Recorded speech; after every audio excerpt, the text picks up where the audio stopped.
GIP update from this board. The interest rate last month was 5.33%. Neighboring cities are making money and we're not.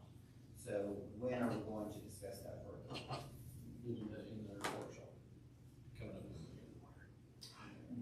up.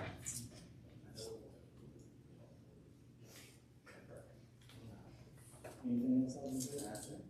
Thank you, sir. Okay, we're moving on from my comments. I'd like to read a proclamation concerning no trash in November. It says, whereas the Tennessee Department of Transportation, since 1981, with the funding collected from the Tennessee soft drink and malt beverage industries, have developed statewide programs that prevent littering behavior. And since 1983, have made their litter grants available for all 95 county governments, spending $5,500,000 in 2022 for litter education and litter pickup. And along with Keep Tennessee Beautiful are conducting the third annual No Trash November, a statewide month-long litter prevention and cleanup campaign. And whereas Keep Tennessee Beautiful, a University College Department of the University of Memphis, is a state affiliate of Keep America Beautiful since 1983, has served as a state resource center for litter prevention, community greening, and recycling and waste reduction and education. And whereas Keeping the Valley Beautiful, an affiliate of Keep Tennessee Beautiful, an all-volunteer group, seeks to improve and inspire environmental awareness, beautification, and conservation efforts within Newport County, Tennessee, through public education and by the promotion of environmentally responsible projects and policies. And whereas litter in Tennessee is a serious problem. There are currently 88 million pieces of litter on Tennessee's 96,167 miles of public roads, of which 4,022 classified as scenic. And in 2022, the Department of Transportation Visible Litter Study revealed that a 12% reduction in the litter from a 2016 study. And the Tennessee Department of Transportation spends in excess of $23 billion a year towards litter pickup and prevention education. Whereas Keep Tennessee Beautiful promotes No Trash November cleanups throughout the 95 counties of Tennessee and seeks to inspire and educate Tennesseans to take action every day to improve and beautify the community environments.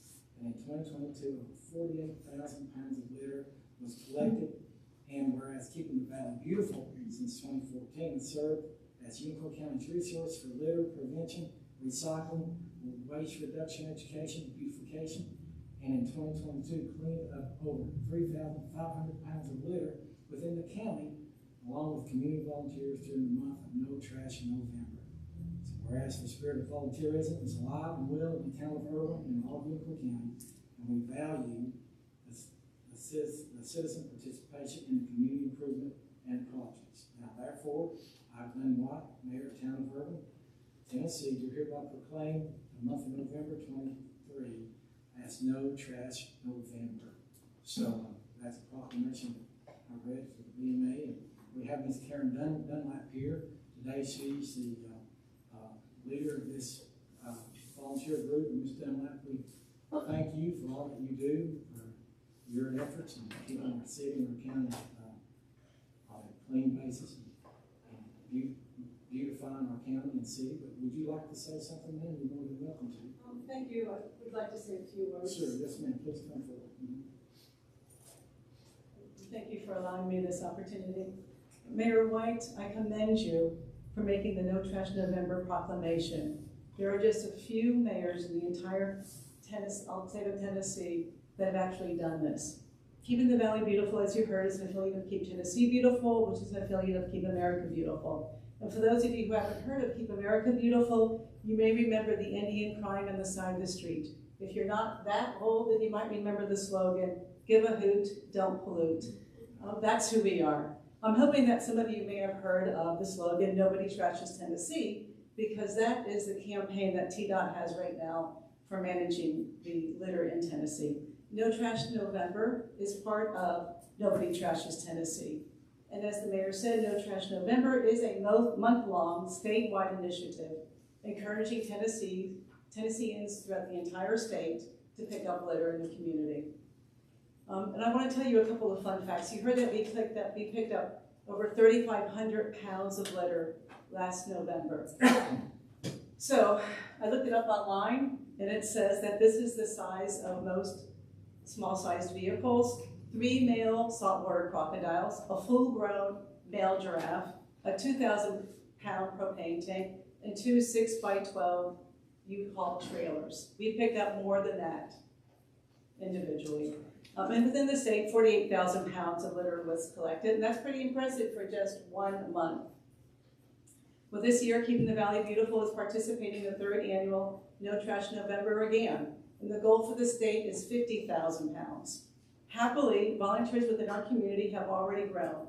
Erwin Utilities and the NOLA Yogis are once again participating. Unicoi Elementary School, Unicoi County High School, the YMCA, and USA Rafts has also pledged their participation.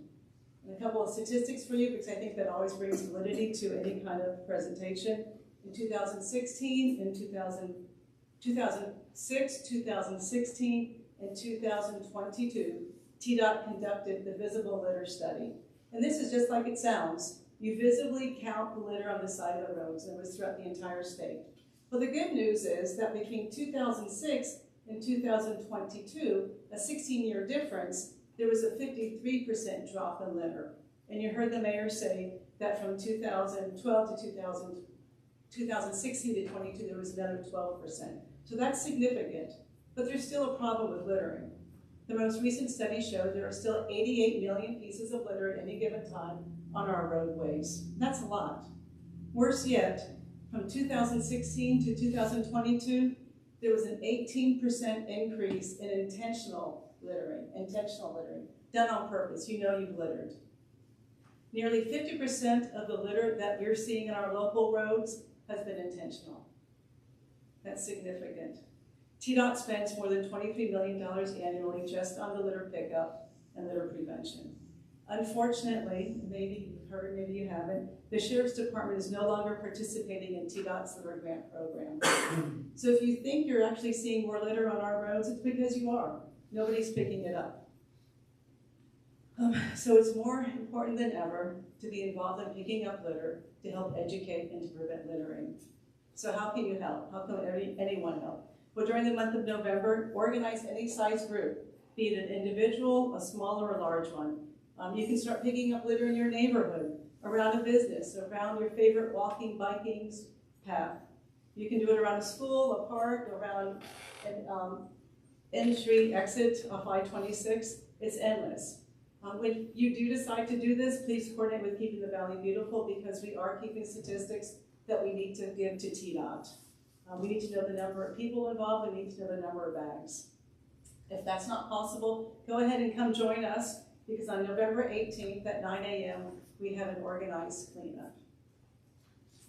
And with that, Mayor, again, I applaud you. Thank you very much, sir. Well, thank you for doing what you do and your volunteers. Thank you very much. Moving on, I'd like to recognize the Chamber of Commerce for another successful year concerning Apple Festival.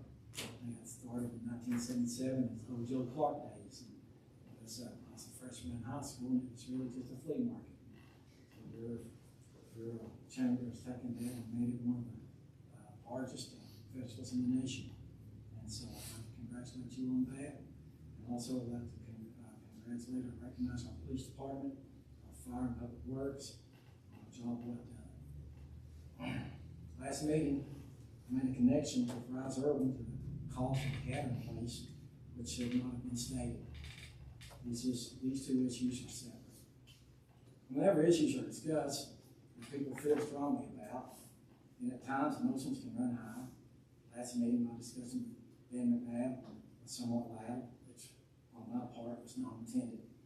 So my sincerest apology to my friend. With that being said, that's all that I have for the mayor's comments. Moving on with our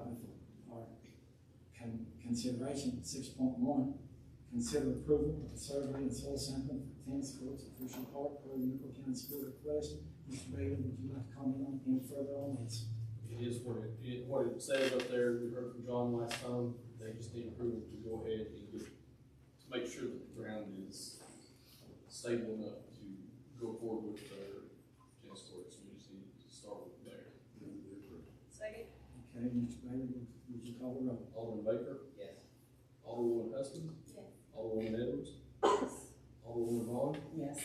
Alderman Hatcher, Mayor White. Yes. Moving on, 6.2, consider approval for the Chamber of Commerce, RISE, Erwin, and Joint Economic Development Board to run downtown events as suggested by the agreement letter. Mr. Bailey, anything you'd like to comment on this? This may not even need to be voted on.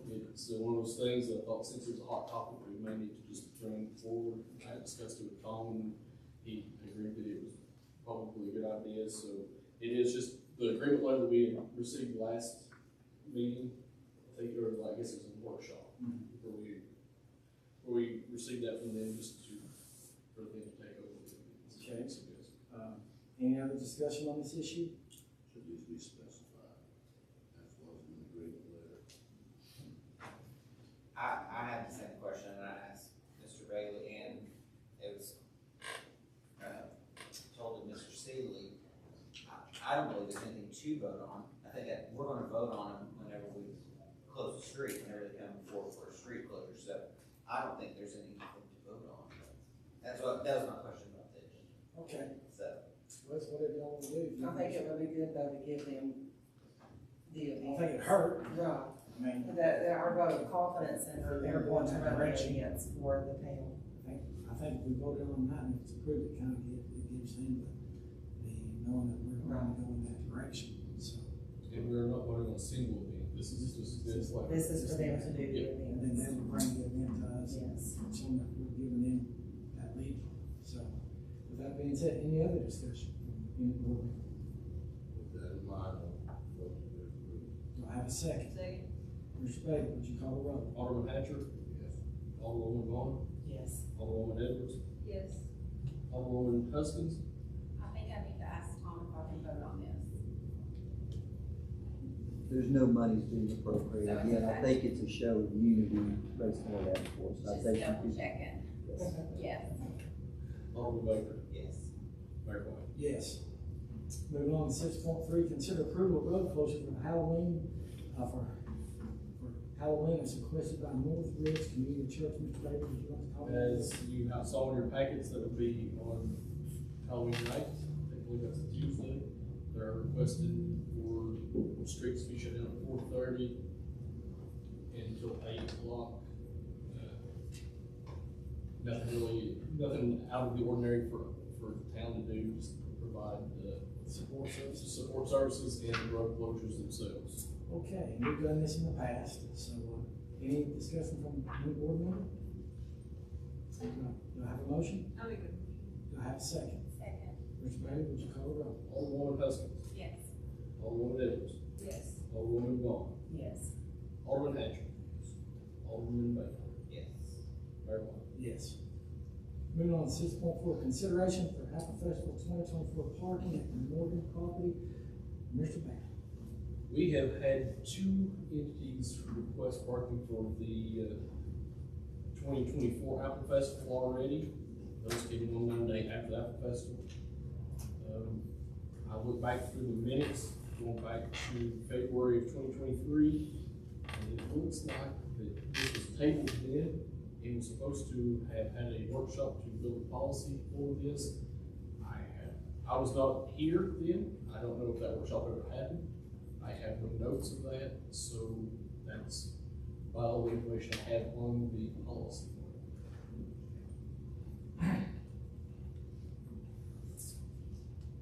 So the situation that we're starting to gather in now is we'll start having, the softball team had that parking there for years. There's no agreement, no agreement or anything. I don't think it's just a verbal agreement. Now we're having other organizations in the city that would like to participate in that also. So, do you think that we should have a work session on this? We've got plenty of time and develop some type of policy, or should we decide tonight? It's just the 2 options we have. Any discussion from board members? Don't have any problem with either entity. However, been tradition that softball can have that. And I think it would be inappropriate just to take it away, especially when it's filed in the same day. We haven't really had a special set policy, so based on that, I move that we approve the softball. Okay, there's a motion there, do I have a second? Second. Okay, Mr. Bailey, would you call it roll? Alderman Baker, Yes. Alderwoman Heskins, Yes. Alderwoman Edwards, Yes. Alderwoman Vaughn, Yes. Alderman Hatcher, Mayor White. Yes. Moving on to 6.5, consider approval of Gay Street closure October 21st, 2023 for a wedding. Was that in your packet there? I'll discuss that just a little bit. The enrollment was supposed to be last weekend, they moved it to this coming weekend. And Mr. Peterson that had requested this week, kind of getting a little panicky because there was a wedding at Bramble. And they requested the church to remain on the gate, be closed during that time, just to ensure that they have parking theirs. Okay. Any discussion from any board member? Do I have a motion for approval? I make a motion to approve it. Do I have a second? Second. Mr. Bailey, would you call the roll? Alderman Hatcher, Alderwoman Vaughn, Yes. Alderwoman Edwards, Yes. Alderwoman Heskins, Alderman Baker, Yes. Mayor White. Yes. Moving on update 7.1, Austin Finch, our Economic Development Director, will come and give a report. Thank you for coming, Mr. Finch. Absolutely. Should make an effort to come more often, especially to talk about some of the things I think people want to hear most about, more on the industrial side of things, jobs we can expect, what we're working on, and how we're incentivizing those. So it's been busy. If you want to come hear a full update, come to our meeting. I can talk for at least an hour about what all we do, but I'll keep it brief for everyone here tonight. And that meeting will be on the 25th at 11. Spare one if you're interested. So we got our 3-star program completed. It's for grants. It's a necessary qualification. Maybe just pushing paper, but at least we have it done.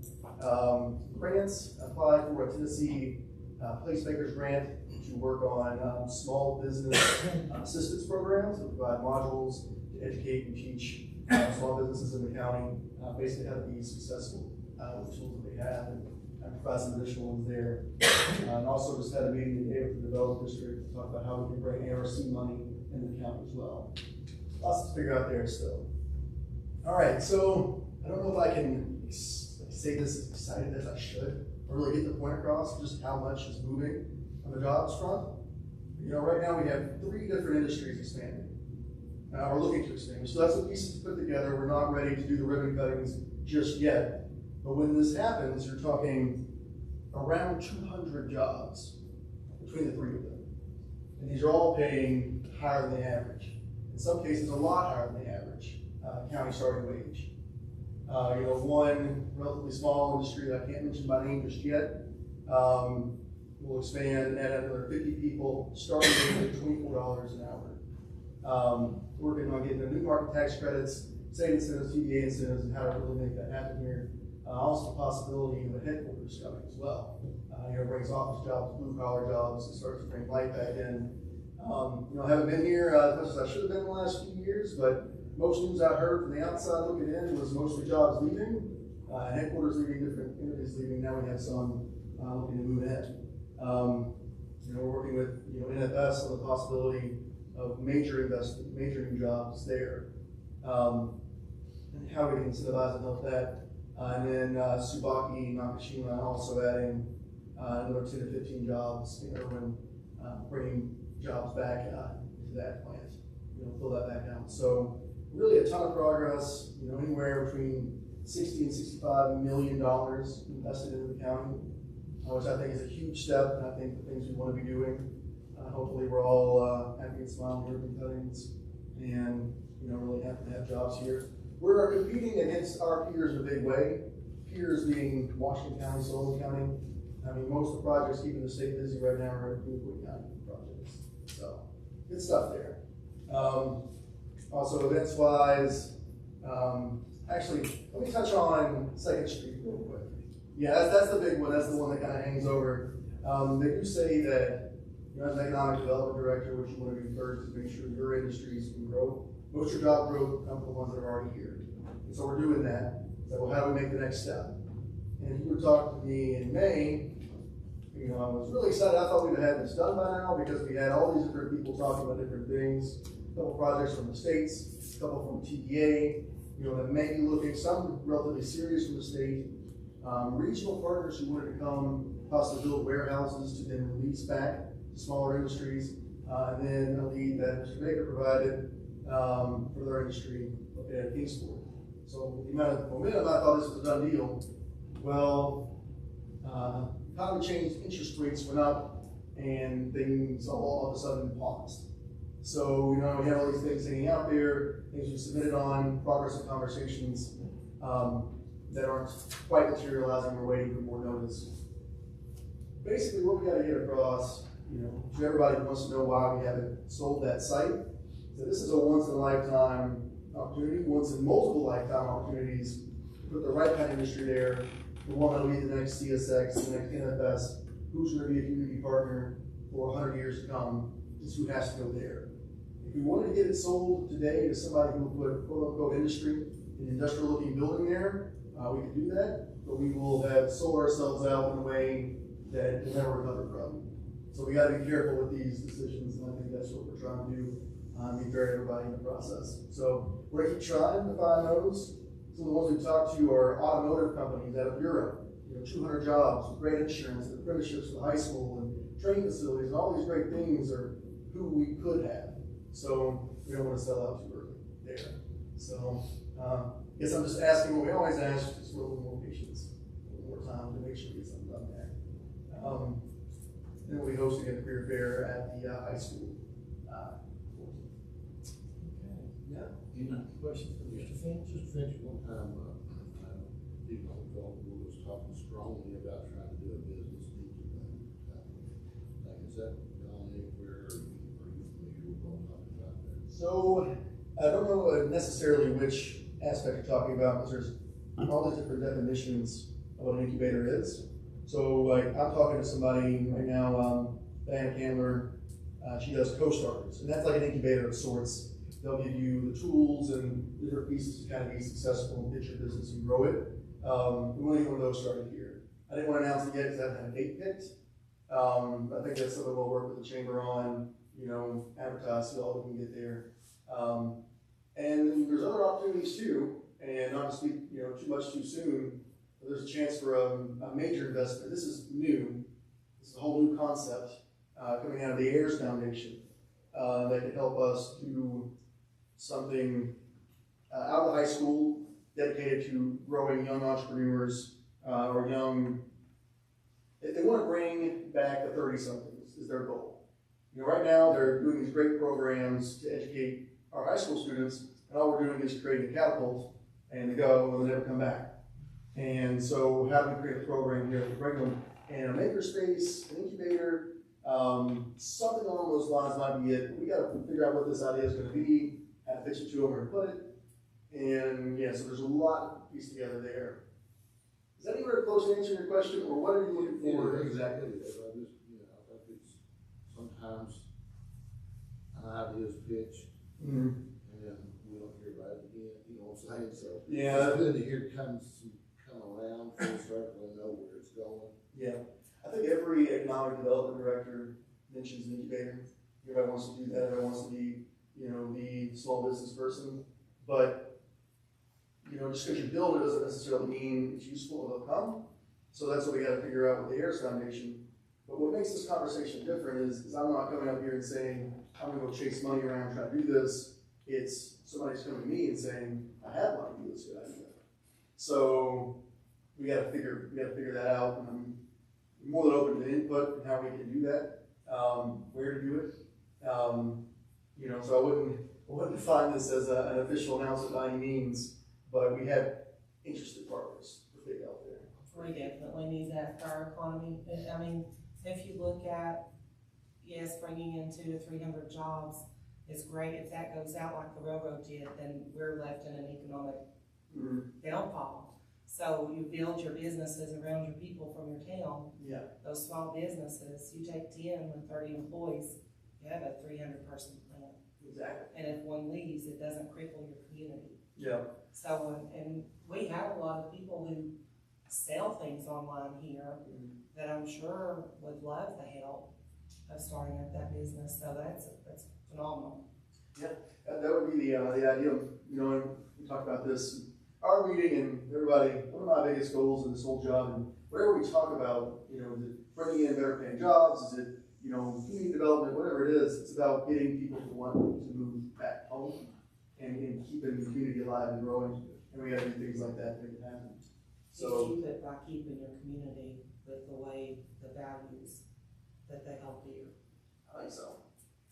You gotta have a place to work at the same time. You do. Yes, we give them jobs, we give them home, and we build something. So, Okay, anything, anyone else? I appreciate the effort. Yeah, thank you, Mr. Phillips. absolutely. Appreciate it. Our schedule's a little long. Okay, thank you. Before we leave, I'd like to ask Mr. Perry to give an update on sidewalk and paving. Well, STP 2016 got underway last week. That is the grant. We've been waiting 7 years for this to start. They started on the sidewalks, if you noticed up on Elm Street, all the crosswalks and the truncated domes will be put in. There's gonna be some movement, some shifts up there that we ran into, discussed with them yesterday. The paving will start right behind that whenever they get that concrete poured, and there is no timeline on it just yet, since they just got started and they're working through the issues that they're going through right now. So, we look forward to that. I would say, if I was having to guess, I would say Elm Street and East Erwin will be finished by November, about mid-November would be my guess. Okay. Any questions for Mr. Bailey on those issues? All right, moving on to information, the board of mayor and our meeting, next one will be on October the 30th, 2023 at 5:30 p.m. Do I have a motion for adjournment? Make a motion. Do I have a second? All in favor say aye. Aye. We are adjourned. Thank you for attending.